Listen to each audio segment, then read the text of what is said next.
நீங்க என்ன இன்னும் அரசியல் தெரியாம இருக்கீங்க? மக்கள் கிட்ட எல்லாம் காசை கொடுத்து, ஆ, சும்மா இருக்கிறவங்க கிட்ட எல்லாம் போய் வீட்டுக்குள்ள போயிட்டு காசை கொடுத்து போராட்டம் பண்ணுங்க. ஆ. உங்களுக்கு இவ்வளவு காசு தரோம். டிஎம்கே காசு கொடுத்து அனுப்புறாங்கங்க. எங்களுக்கு ஓட்டு போட்ட மக்கள் இன்னும் வெயிட் பண்ணிட்டு தாங்க இருக்காங்க. எத்தனை பேர் உங்களுக்கு ஓட்டு போட்டாங்க? அப்படி 1 கோடி அந்த ஒரு 76 கோடி லட்சம். 75 லட்சம் பேர் எங்களுக்கு ஓட்டு போட்டுருக்காங்க. அந்த சரி. மக்கள் எங்க போராடினாங்க? அவங்க என்ன வீட்டுல அப்ப நல்லா அந்த தாங்க இருக்காங்க. மீதி இருக்க அந்த 3 கோடியே 45 சம்திங் தான் போராட்டம். அவங்க தீய சக்தி மூலியமா இன்ஃபுளுன்ஸ் பண்ணப்பட்டு போராடுறாங்க. இன்ஃப்ளூயன்ஸ் பண்ணப்பட்டு. ஆமாங்க.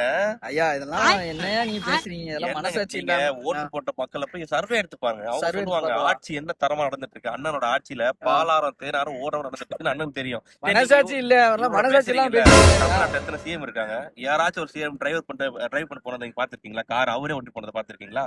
எங்க அண்ணன் ஓட்டுறாருங்க. எங்க ஒரு சிஎம்ங்க அவரே கார் எடுத்து அவரே ஓட்டுறாரு. ஐயா விவசாயம் எல்லாம் நெல்மணியை தூக்கிட்டு வந்து போராட்டம் பண்ணிட்டு இருக்காங்க. உங்க இதுக்கு முன்னாடி அதை பத்தி ஏன் பேச மாட்டீங்க? காசு வாங்கிட்டு பண்றாங்கங்க.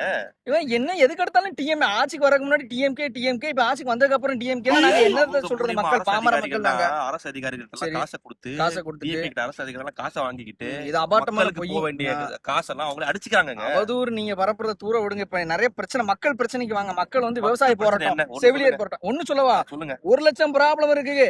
மக்கள் விவசாய போராடுறாங்க, செவிலியர் போராடுறாங்க, ஆசிரியர் மட்டும் தான் வரல. அவங்களும் இப்ப கொஞ்ச நாள்ல போராடிடுவாங்க. அவங்க அது மதுபான ஊழிய கடைகள் அவங்களும் சேர்ந்து போராடிக்கிட்டு இருக்காங்க.